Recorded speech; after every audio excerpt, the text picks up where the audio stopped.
from chapter 3. Chapter 3 deals with information systems, organizations, and strategy. So information systems, organizations, and strategy. So it's about chapter 3. So দেখে এটা কি নিয়ে deal করেছে। So the learning objective হচ্ছে identify and describe important features of organizations that managers need to know about in order to build and use information system successfully. So আমাদেরকে এখানে বলেছে যে আসলে একটা অর্গানাইজেশনের কি কি ফিচার একটা ম্যানেজারকে জানা উচিত। সো ম্যানেজারের কাজ কি বিভিন্ন অর্গানাইজেশনের প্রবলেমস ম্যানেজ করা বা অ্যাক্টিভিটিস গুলো ম্যানেজ করা। সো এট ফার্স্ট তাকে জানতে হবে যে কি কি ফিচার গুলো তার জানা উচিত অর্গানাইজেশনের, যেটা দ্বারা সে কি করতে পারে ইনফরমেশন সিস্টেম সাকসেসফুলি সে ইনস্টল করতে পারে। দেন হচ্ছে demonstrate how Porter's competitive forces model helps companies develop competitive strategies using information system. So এখানে আমরা Porter model সম্পর্কে জানবো, which is very very important. Porter competitive forces.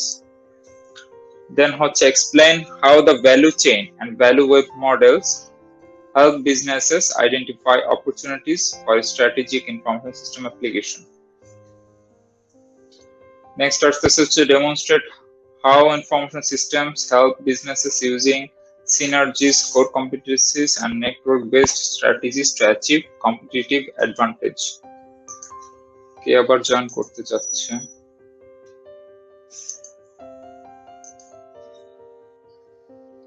Shahidul Islam. আচ্ছা, it's better to use your UITS mail so that you can easily access the meeting, Google Hangout meeting easily. যারা হচ্ছে outside UITS email use করে ঢুকতে হচ্ছে তাদেরকে আমার বারবার admit দিতে হচ্ছে। তো তোমাদের সবার আছে না UITS এর মেইল? সো এই যে গুগল হ্যাংআউটে ঢুকতে বা মিটিং এ ঢুকতে গেলে UITS এর মেইলটা ইউজ করবে।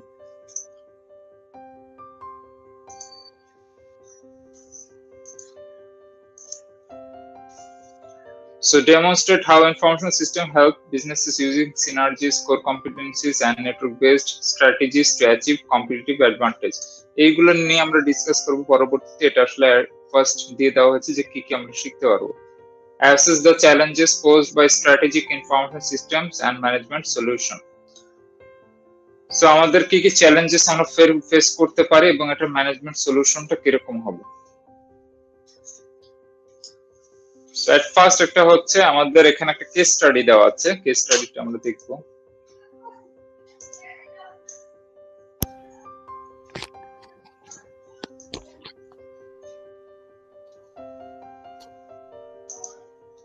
সো এই কেস স্টাডি কি বলেছে, এখানে আমাদের দুইটা কোম্পানি নিয়ে বলা হয়েছে, ভার্জন এবং AT&T। ঠিক আছে, ভার্জন আর AT&T এগুলো কি জিনিস জানো? What is Verizon and AT&T?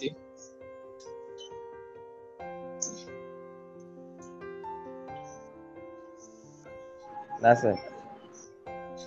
আচ্ছা, ভার্জন এন্ড AT&T হচ্ছে আমেরিকান টেলিকমিউনিকেশন কোম্পানি। ওকে, আমাদের যেমন হচ্ছে Grameenphone, Airtel, Robi, like that. Okay, so this two are the famous telecommunication company of America, Verizon and AT&T. AT&T means ki full form হচ্ছে American Telephone and Telegram. Okay, Verizon is same like that, but like Grameenphone and Robi, AT&T is same like Grameenphone and Robi of Bangladesh.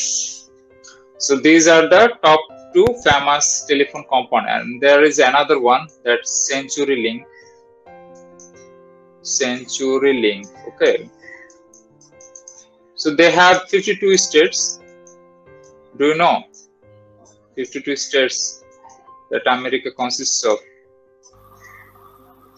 So there is 52 states of America.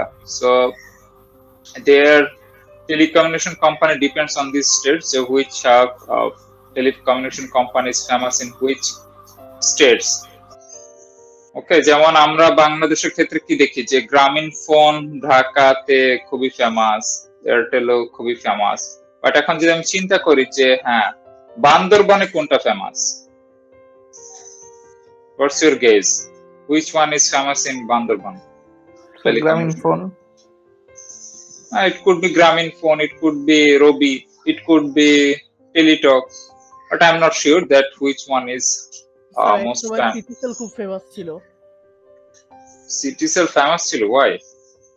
I've never heard that Citycell is so famous above Grameenphone. Grameenphone network always top notch ছিল, always. Though their costing is high, but their bandwidth or their networking capacity is always high. But when I went to Bandurban, Nafakum, so at that time I've seen that the Robi's network was far than the Grameenphone, because my Grameenphone network was vanished. But after vanishing Grameenphone network, I have used Airtel network as well. So Grameenphone network আমার শেষ হয়ে গেছে অনেক আগে, ধরো যে রেমাক্টের আগেই হচ্ছে আমার Grameenphone এর নেটওয়ার্ক চলে গেছে, তারপরে আমি কিছু দূর হচ্ছে এয়ারটেল নেটওয়ার্ক পেয়েছি। এখন এটা ডিপেন্ডস যে আসলে তোমার যে নেটওয়ার্ক বিটিএস বা টাওয়ার গুলো আছে এগুলোর আসলে ক্যাপাসিটি কত দূর পর্যন্ত। ওকে, সো AT&T এন্ড Verizon এর মাঝে হচ্ছে কি খুবই টপ কম্পিটিশন চলে, কারণ যেহেতু এটাই হচ্ছে আমেরিকার দুইটা টপ কোম্পানি, সো তাদের অলওয়েজ একটা কম্পিটিটিভ মডেল তৈরি করতে হবে। So what's there competition? So competition হচ্ছে অনেক দিকে থাকতে পারে, একটা টেলিকমিউনিকেশন কোম্পানি অনেক দিকে কম্পিটিশন থাকতে পারে। কি কি সাইডে কম্পিটিশন থাকতে পারে? Can anybody say? Oh no, সবাই খালি এখন জয়েন দিচ্ছে। Data price, yes, data price হতে পারে একটা কম্পিটিশন। তারপর হচ্ছে তাদের নেটের স্পিড একটা ফ্যাক্ট হতে পারে, কেউ 4G ইউজ করছে নাকি 5G ইউজ করছে, তাই না? কল রেট হতে পারে, call rate can be advantageous. তারপর কোয়ালিটি কেউ বললা না, কল কোয়ালিটি, নেটওয়ার্ক কোয়ালিটি। তো স্যার নেটওয়ার্কের মধ্যে পড়ে গেছে। ও আচ্ছা, ইউ হ্যাভ সেড নেটওয়ার্ক। ওকে, না, নেটওয়ার্ক এন্ড কোয়ালিটি কিন্তু ডিফারেন্ট। নেটওয়ার্ক আমার থাকতে পারে, আমি যদি কল কোয়ালিটি ভালো না হয় তাহলে কি করব? তোমার কি মনে হয় যে নেটওয়ার্ক বসাই দিলে আমার কল কোয়ালিটি ভালো হয়ে গেল? না, ইট ডিপেন্ডস।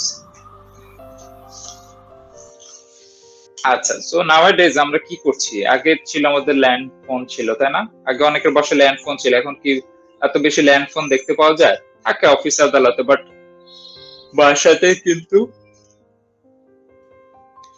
বাসা বাড়িতে কিন্তু খুব কম এখন ল্যান্ড ফোন দেখা যায়, তাই না? আর কতজন বাসা, এখানে কতজন আমরা দেখি যে মেম্বার্স 14-15 জন আছি আমরা, কয়জন বাসা ল্যান্ড ফোন আছে? হ্যালো, কারো আছে বাসায়? আগে ছিল স্যার, আগে ছিল। আমার মানে কিন্তু দারোয়ান পর্যন্ত শুধু কল করা যায়, আর কোনো জায়গায় যায় না। হ্যাঁ বুঝছি, ওটা হচ্ছে ইন্টারকম আর কি। সো হচ্ছে যে তোমার দেখা একটা টাইম ছিল যখন হচ্ছে টেলিফোন বা সরি মোবাইলের কোনো ভ্যালু ছিল না, তখন কিন্তু ল্যান্ড ফোনটা ছিল অনেক বেশি ইম্পর্টেন্ট কমিউনিকেশন মিডিয়াম। এখন আমাদের দিন দিন আমরা কিসে ঝুঁকে পড়ছি? আমরা হচ্ছে ওয়্যারলেস মার্কেটের দিকে ঝুঁকে পড়ছি। ওয়্যারলেস মিন্স কি? So no where is attached. তোমার ফোনের সাথে কোন ওয়্যার আছে?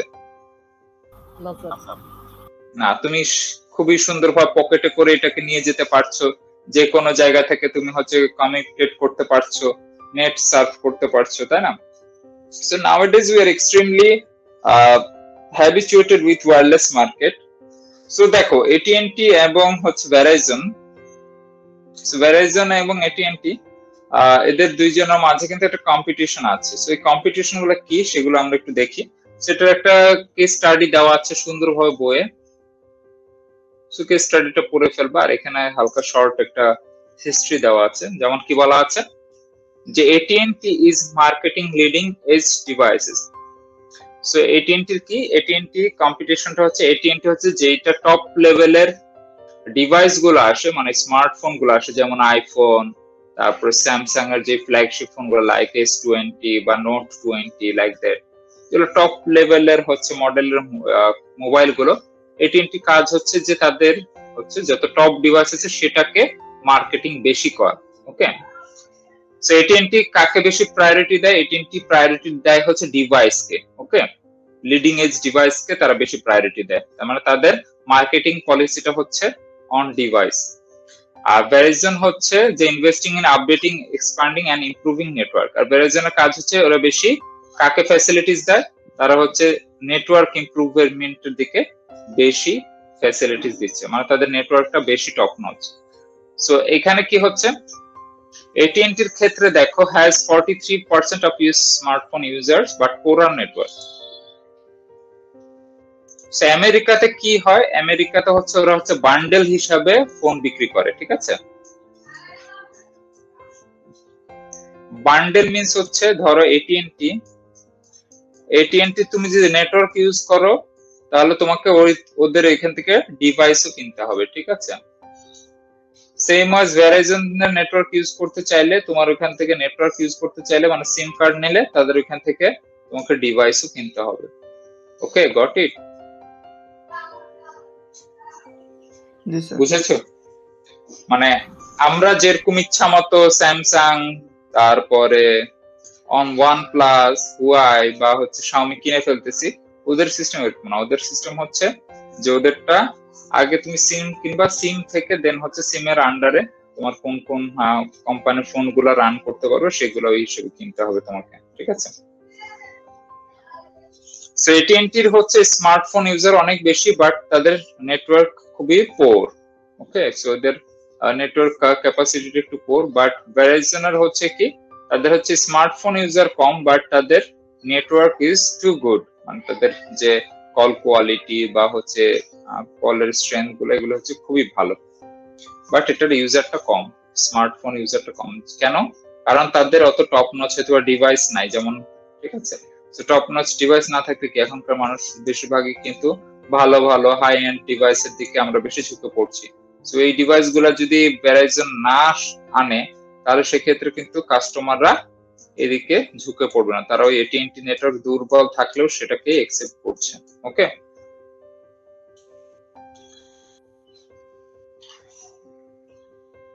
সো তোমার কি মনে হয়, তুমি কি করতা যদি তোমার মনে হয় যে হ্যাঁ তুমি ডিভাইস চাও নাকি হচ্ছে কল কোয়ালিটি চাও, কোনটা তোমার প্রায়োরিটি থাকবে?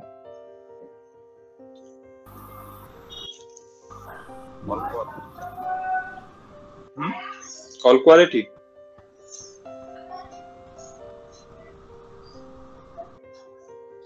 এটা ডিপেন্ড করবে যে কার কিরকম। কেউ যদি অনেক বেশি ছবি তুলে বা অনেক বেশি হাই এন্ড ডিভাইস রাখতে চায় বা অনেক কাজের ফাংশনালিটি চায়, সেক্ষেত্রে তার কিন্তু অতটা হয়তো বা নেটওয়ার্ক কম হলেও মেবি সে হাই এন্ড ডিভাইসে রাখতে চাবে। বাট অনেকে যারা হচ্ছে যাদের ওরকম ক্যামেরা বা হচ্ছে মোবাইলের অন্য কোন ফাংশনালিটির দিকে এত বেশি ঝোঁক নেই, তারা কি করবে, তারা হয়তো বা যেটা কল কোয়ালিটি, যেটা মেইন অ্যাক্টিভিটিস অফ ফোন, সেটাতেই প্রায়োরিটি দিবে, মানে ভেরিজনের ডিভাইস গুলো ইউজ করবে। ভেরিজনের ডিভাইস গুলো হয়তো টপ নচ না হলেও তারা মোটামুটি হচ্ছে মিড লেভেলের দিকে হয়তো বা বেশ স্ট্রং। ওকে, স্যার এটা ডিপেন্ড করবে কে কি কাজ করবে তার উপরে। হ্যাঁ হ্যাঁ হ্যাঁ, মাস্ট। যে তুমি যদি হয়তো বা এত বেশি ফোনে ইউজ না করো তাহলে সেক্ষেত্রে তোমার কল কোয়ালিটি ফার্স্ট প্রায়োরিটি হবে, তাই না? জি স্যার।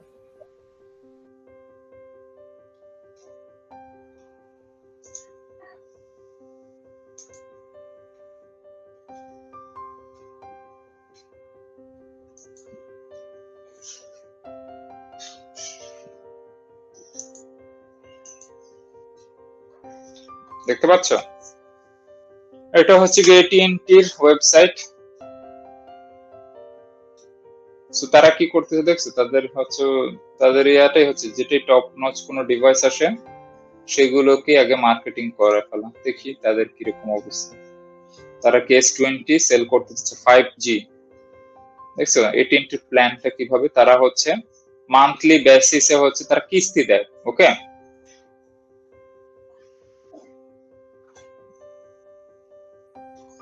দেখতে পাচ্ছ তোমরা? জি স্যার। জি স্যার। দেখো তাদের কি যে কোম্পানি বললেন? হ্যাঁ, AT&T না সিম কোম্পানি বললেন? হ্যাঁ, টেলিকমিউনিকেশন কোম্পানি, হ্যাঁ সিম কোম্পানি। আচ্ছা আচ্ছা ঠিক আছে। সিম কোম্পানি মানে কি, হচ্ছে ওয়্যারলেস কোম্পানি, মিন্স হচ্ছে যে লাইক আমাদের গ্রামীণ ফোন রবির মতো, ঠিক আছে। বাট তারা হচ্ছে সেই হিসাবে কি করে, সিমের আন্ডারে তারা হচ্ছে ডিভাইসে সেল করে, বুঝতে পারছো? যেমন এখন দেখো না গ্রামীণ ফোন শপ আছে, গ্রামীণ ফোন থেকে ডিভাইস কিনলে ওদের বান্ডেল একটা দিয়ে দেয়, এত জিবি ইন্টারনেট ফ্রি, এই সেই সুবিধা লাইক দ্যাট। বাট ওরা হচ্ছে এটা আগে থেকে ওদের সিস্টেম যে তুমি যদি ওদের মানে সিম কিনো বা ওদের টেকনোলজি ইউজ করো কমিউনিকেশনের জন্য, তো ওদের কাছ থেকেই ডিভাইস কিনতে হবে। সো দেখো তাদের ক্যাপাসিটিটা কি, পার মান্থে তুমি হচ্ছে যে একটা ইএমআই টাইপ আছে, যে তুমি হচ্ছে পার মান্থেও পরিশোধ করতে পারো অথবা ওয়ান ওয়ে পেমেন্টও করতে পারো, ঠিক আছে। তো এটা হচ্ছে তোমার জন্য সুবিধা। তার অনেক সুবিধা থাকে, যেমন তুমি হয়তোবা নতুন আবার ডিভাইস আসলো, তুমি এই ডিভাইসটাকে এক্সচেঞ্জ করে আবার নতুন ডিভাইস নিতে পারতেছো। সো এক একটা কোম্পানি এক এক রকম তোমাকে হয়তো সুবিধা দিয়ে থাকবে। সো এটিএনটির সুবিধাটা কি, তারা হচ্ছে এই ফ্ল্যাগশিপ ডিভাইস গুলাতে বেশি সুবিধা দিয়ে থাকে।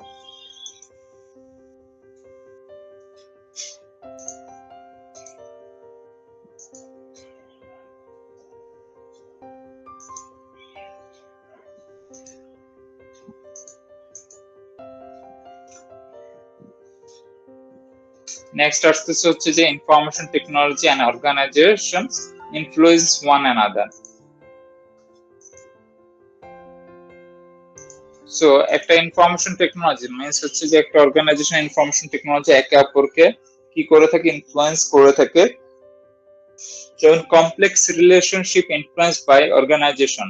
সো কমপ্লেক্স রিলেশনশিপ গুলা কি, যেমন structure, business process, politics, culture, environment এবং হচ্ছে ম্যানেজমেন্ট ডিসিশন, এই জিনিসগুলো কার দ্বারা ইনফ্লুয়েন্সড হয়ে থাকে, সেটা হচ্ছে ইনফরমেশন টেকনোলজির দ্বারা ইনফ্লুয়েন্স হয়ে থাকে।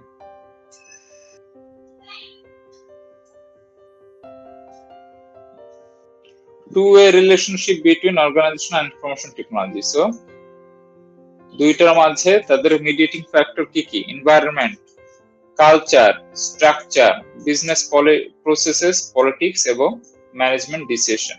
সেটা হচ্ছে two way relation between organisation এবং ইনফরমেশন টেকনোলজি। সো আমরা যদি এটা দেখি,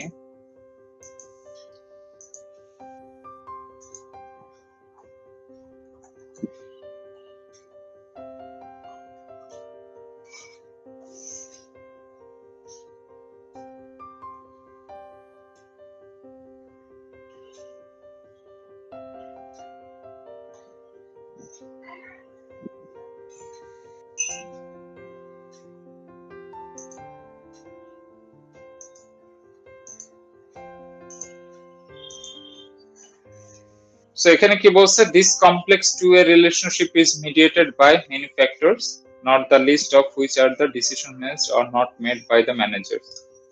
সো এটা কি, খালি আমি যে একটা ডিসিশন নিয়ে নেবো, একটা কোম্পানি ম্যানেজার কি ডিসিশন নিয়ে নেবো without thinking just his mind, নিজের মন থেকে যা আসলো সেটা তো আমি এক্সপ্রেস করে দিলাম তা না, তাকে অনেক ফ্যাক্টর গুলা থিঙ্ক করে দেন একটা ডিসিশন নিতে হবে, এটাই রুলস। সো কি কি, যেমন হচ্ছে আমার সবকিছুই, আমার মিডিয়েটিং ফ্যাক্টর গুলো কি কি হতে পারে, এনভায়রনমেন্ট হতে পারে, কালচার কি হতে পারে, স্ট্রাকচার কি হবে, বিজনেস প্রসেস কি হবে, পলিটিক্স কি থাকতে পারে, ম্যানেজমেন্ট ডিসিশন কিরকম হবে। সবকিছু মিলিয়ে কিন্তু আমার ইনফরমেশন সিস্টেম নানাভাবে ইনফ্লুয়েন্স করছে একটা organisation.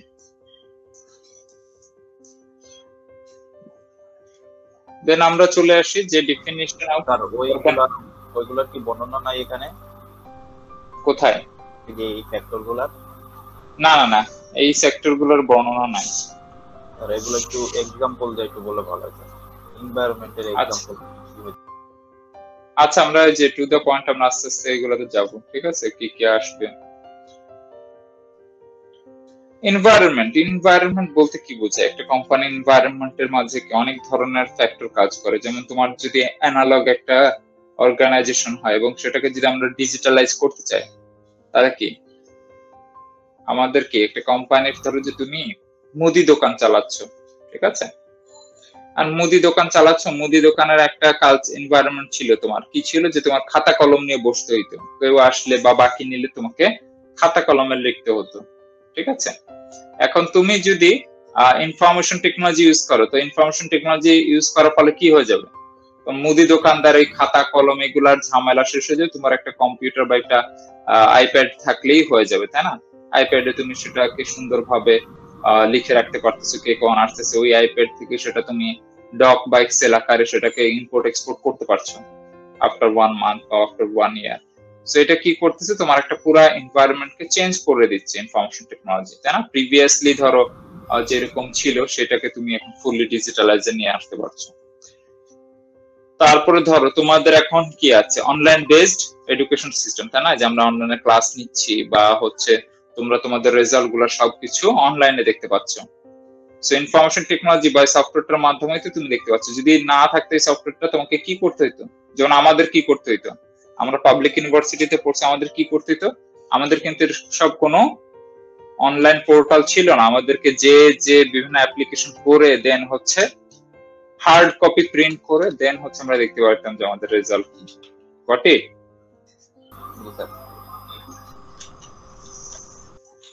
Same ways culture. Culture কি, আগে যেমন একটা ফাইল প্রসেস করতে করতে কি হইতো, কত টাকার ঘুষ দেওয়া লাগতো, এই ফাইল ওইদিকে যায় না, এই ফাইল সেদিকে যায় না, যে তোমাকে একটু বলে আসতে হয় যে ভাই একটু দেখেন, একটু চা নাস্তা খেয়ে নিয়েন, তাই না? এই জিনিসগুলা কি এখন আরো বেশি স্মুথ হয়ে গেছে। এখন একটা যদি তুমি সফটওয়্যার সিস্টেম বানিয়ে রাখো যে কার ফাইল কত দূর আছে, তাই না? তুমি দেখতে পাচ্ছ কে কতদিন ফাইলটাকে ঝুলিয়ে রাখছে। এখন তোমার ফাইলটা 7 দিনের মাঝে ছাড়ার কথা, তুমি 30 দিন রেখে দিলে, তার মানে ওয়ার্নিং শো করবে বা তোমার উপর রিপোর্ট হয়ে যাবে যে হ্যাঁ, you have already taken up your time and you are slowing down the process, তাই না? যেমন এখন আগে আমরা পাসপোর্ট করতে যেতে কি করতে হইতো, একদম পাসপোর্ট অফিসে যেতে লাইন দাঁড়িয়ে সবকিছু একদম ম্যানুয়ালি, তারপর হচ্ছে মাঝে মাঝে বিভিন্ন দালাল ধরে তারপর করতে হইতো পাসপোর্ট। এখন কিন্তু অনলাইন বেসড চলে আসছে, এখন অনেক কিছু আমরা বাসায় বসে বসে করে ফেলতে পারছি, ঠিক আছে? সো ইনফরমেশন সিস্টেম আমাদের অনেক কিছুতে আসলে নানাভাবে ইম্প্যাক্ট করছে। সো এই 6টা জিনিস বা যে ফ্যাক্টর গুলো আছে, সো এই ফ্যাক্টর গুলো কিন্তু very very important for an organisation, যেটা আমরা ইনফরমেশন টেকনোলজি যেটা আমাদের অর্গানাইজেশনের ডিফারেন্ট পার্ট গুলাকে ইনফ্লুয়েন্স করে, এবং সেই পার্ট গুলো হচ্ছে যে 6টা, ঠিক আছে? So what is organisation? So organisation বলতে আমরা কি বলতেছি, যেটা টেকনিক্যাল ডেফিনেশন হচ্ছে stable formal social structure that takes resources from environment and processes them to produce outputs. So এটাকে কি বলতেছি, একটা স্টেবল ফর্মাল স্ট্রাকচার যেটা রিসোর্স নিবে ফ্রম এনভায়রনমেন্ট মানে কি প্রকৃতি থেকে আমরা রিসোর্স নিব এবং প্রসেস করে সেটাকে থেকে একটা আউটপুট তৈরি করব। Sorry, a formal legal entity with internal rules and procedures as well as social structure, এবং সেইটাতে এবং প্রত্যেকটা অর্গানাইজেশনে কিছু আমাদের ইন্টারনাল রুলস থাকবে এবং প্রসিডিউর থাকবে, তাই না? প্রত্যেকটা অর্গানাইজেশনে কিছু রুলস আছে না? তোমাদের ইউআইটিএস এর কিছু রুলস বলো তো। আইডি কার্ড ছাড়া ঢোকা যাবে না। ইয়েস, আইডি কার্ড ছাড়া ঢোকা যাবে না। তারপর আর এনিথিং?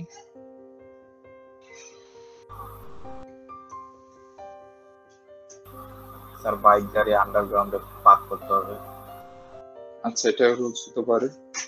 আর এডুকেশন পারপাজে কোনো রুলস, যেমন হচ্ছে যে সেমিস্টারের শুরুতে তোমাকে রেজিস্ট্রেশন করতে হবে, পেমেন্ট ক্লিয়ার করতে হবে, otherwise it will give some কি এক্সট্রা ফি দিতে হবে, extra fee or extra charges you need to give.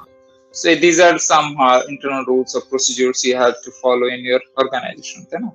So these internal rules may vary within organization or organization to organization. This may can vary.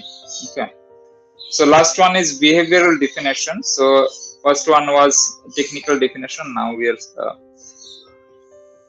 seeing behavioral definition. So a collection of rights, privileges, obligations and responsibilities that is delicately balanced over a period of time through conflict and conflict resolution. So behavioral definition কি বলা হচ্ছে, যে আমরা একটা organisation থেকে কি কি পেয়ে আসতেছি, রাইটস পেয়ে আসতেছি, মানে তোমার অর্গানাইজেশনের রাইটস কি কি, তুমি যে as an executive বা as a manager you are serving in a company বা in an organization, so you have some rights, you need some privileges, you have to follow some obligations and you have some responsibilities. So তোমার কিছু rights থাকবে যে তুমি কি কি করতে পারবা, কি কি জায়গায় তোমার আসলে অথরিটি আছে, ঠিক আছে, তুমি কি কি চেঞ্জ গুলাতে তুমি ভূমিকা রাখতে পারবে। এখন আমি হইলাম এক্সিকিউটিভ, এখন আমি চাচ্ছি যে আমি ম্যানেজারকে চেঞ্জ করে ফেলবো, is it possible for me? এক্সিকিউটিভের কি পাওয়ার আছে ম্যানেজারকে চেঞ্জ করে ফেলা? No, you have no power over manager, but if CEO wants chief executive officer বা CEO বা MD, then he can change any managers. Managing director or chief operating system can change managers, but not an executive, which is the lowermost position. What if? So তোমার কিছু privileges থাকতে হবে, তুমি as a manager কি কি privileges পাও, তুমি কি কি কাজ করছো একটা কোম্পানির জন্য এবং তুমি সেই হিসেবে ফ্যাসিলিটিস পাচ্ছ কিনা, it's a behavioural definition. So তোমাকে যদি ঠিকমতো প্রিভিলেজেস না দেওয়া হয় তাহলে will you work on an company? তোমাকে প্রিভিলেজ না দিলে কি তুমি একটা কোম্পানিতে জব করবে? What's your decision? না স্যার। তোমাকে ঠিকমতো স্যালারি দিচ্ছে না, তুমি যতটুকু কাজ করছো সেটার তোমার ভ্যালুয়েশন করছে না, সেই হিসেবে কিন্তু তুমি কোম্পানিতে প্রিফারেবল বা তোমার এখানে স্যাটিসফাইয়েবল কোনো জব এক্সপেকটেশন তোমার আর থাকছে না, ঠিক আছে।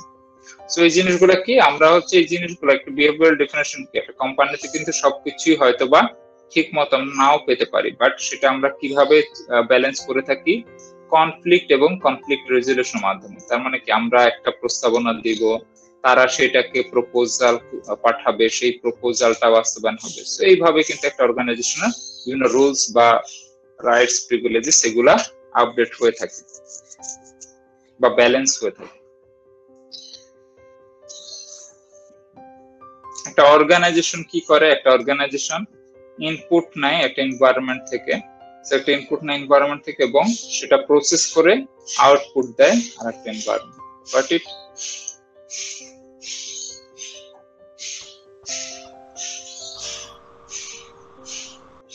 সো ফর্মাল অর্গানাইজেশন স্ট্রাকচার কি থাকবে, একটা স্ট্রাকচারে থাকতে পারে হায়ারার্কি, তারপর ডিভিশন অফ লেবার, কাজকে কি করবে, রুলস থাকবে, বিজনেস প্রসেসেস থাকবে, একটা আমার বিজনেস কিভাবে চলবে, কালচার থাকবে, ঠিক আছে, স্ট্রাকচার। আর প্রসেসের মাঝে থাকবে হচ্ছে কি right, privileges, values, norms, people's.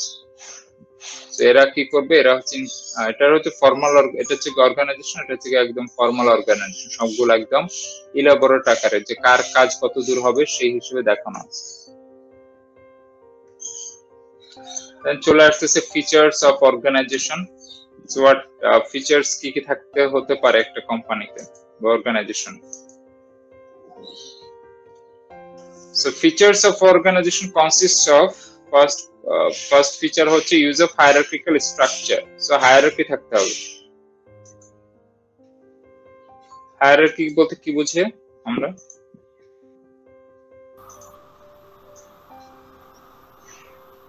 তার রুট থেকে বলে প্রত্যেকটা নিচে এরকম কিছু আছে। hierarchy means হচ্ছে আমাদের বস থাকবে, বসের আন্ডারে কিছু অফিসার থাকবে বা ম্যানেজার থাকবে, সো ম্যানেজার আন্ডারে কিছু এক্সিকিউটিভ বা অফিসার থাকবে, like that. Okay, so this are the use of hierarchical structure. Accountability, authority and system of impartial decision making. Authority, accountability থাকতে হবে। সিইও একাই ডিসিশন নিয়ে নিল আর কেউ কিছু বলতে পারলো না, সেটা হলেও কিন্তু সমস্যা হয়ে যাবে, তাই না? সবসময় কিন্তু একার ডিসিশন হয়তোবা নাও আমরা নিতে পারি, অনেকের ডিসিশন হয়তোবা দরকার হতে পারে।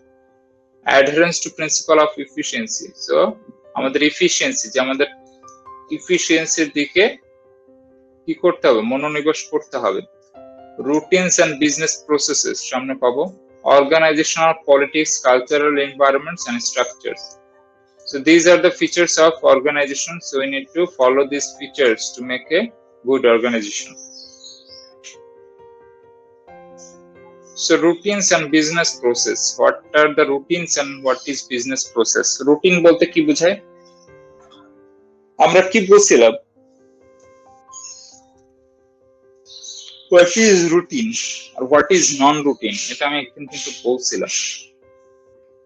রুটিন লাইফ মানে কি, যেগুলো এক্সপেক্টেড থিংস, জি স্যার। আর নন রুটিন মিন্স হচ্ছে আনএক্সপেক্টেড। সো রুটিন, আমরা কি রুটিন মানে কি, যে আমাদের ডেইলি অ্যাক্টিভিটিস কি কি হতে পারে। যেমন আমি সকালবেলা ঘুম থেকে উঠবো, নাস্তা করব, পড়াশোনা করব, তারপরে গোসল করব, নামাজ পড়বো, আবার একটু ঘুমাবো, আবার একটু বিকালে খেলতে যাব, আবার সন্ধ্যার দিকে পড়তে বসবো, আবার রাতের ডিনার করব, একটু টেলিভিশন দেখবো, তারপরে ঘুমাতে যাব। So this are the routine, তাই না? যে আমি অলওয়েজ একটা ফিক্সড রুলস এর মাধ্যমে চলে যাচ্ছি, এটাকেই কিন্তু বলা হয় রুটিন লাইফ। আর নন রুটিন লাইফ মিনস কি, যে আমার হঠাৎ করে আমার রুটিন চেঞ্জ হয়ে গেল, যে আমার মনে হলো যে আমি অসুস্থ হয়ে গেলাম হঠাৎ করে। তো তুমি যদি অসুস্থ হয়ে যাও, সেটা কি আনএক্সপেক্টেড না, নাকি এক্সপেক্টেড যে তুমি অসুস্থ হবাই? আনএক্সপেক্টেড।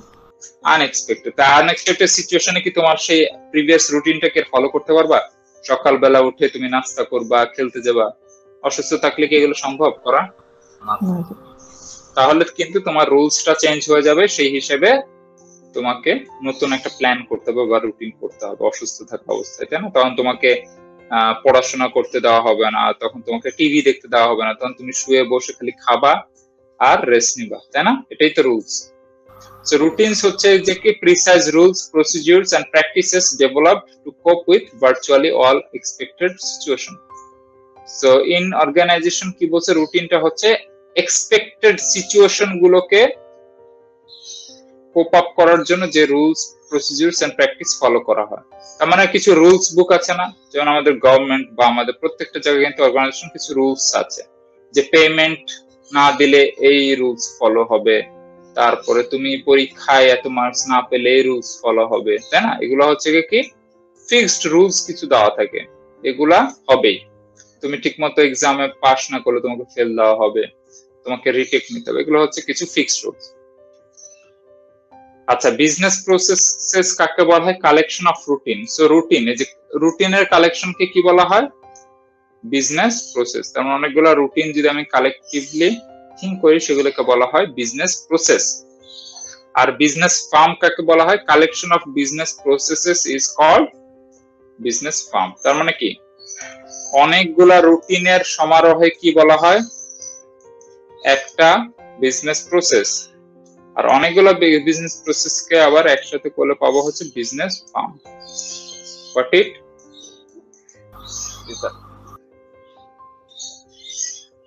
সো এখানে খুবই সুন্দরভাবে দেওয়া আছে, দেখো যে ইন্ডিভিজুয়াল রুটিন আন্ডারে যখন অনেকগুলো বিজনেস প্রসেস গুলো ম্যাচ হচ্ছে, ঠিক আছে, অনেকগুলো ইন্ডিভিজুয়াল রুটিন মিলে কি হবে? একটা বিজনেস প্রসেস তৈরি হবে।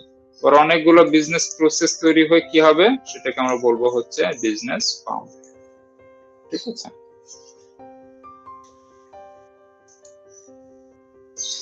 তো এই বিজনেস প্রসেস গুলো কি তার মানে এই বিজনেস প্রসেসে দেখো কতগুলা রুটিন আছে, একটা, দুইটা, তিনটা, চারটা, মানে অনেকগুলো আছে, তাই না?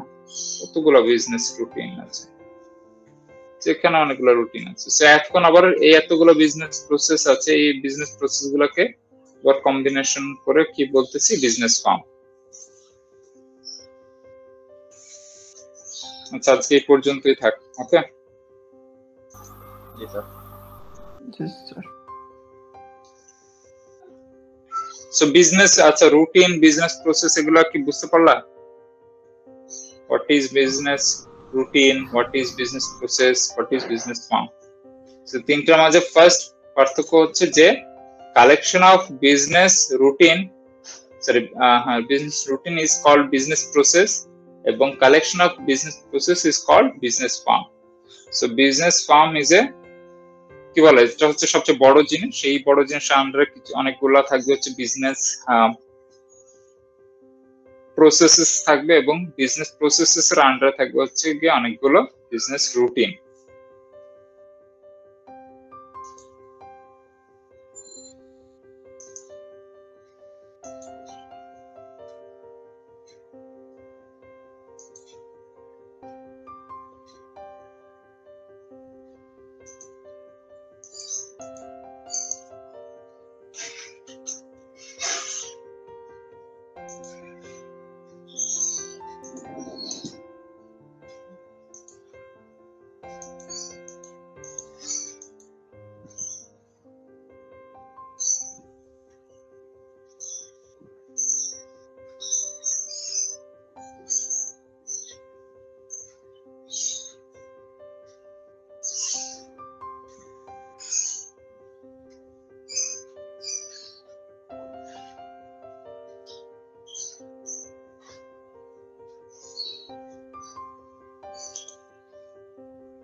জাহিদুল ইসলাম আছে? শুভ চৌধুরী, প্রেজেন্ট স্যার। তারপরে হচ্ছে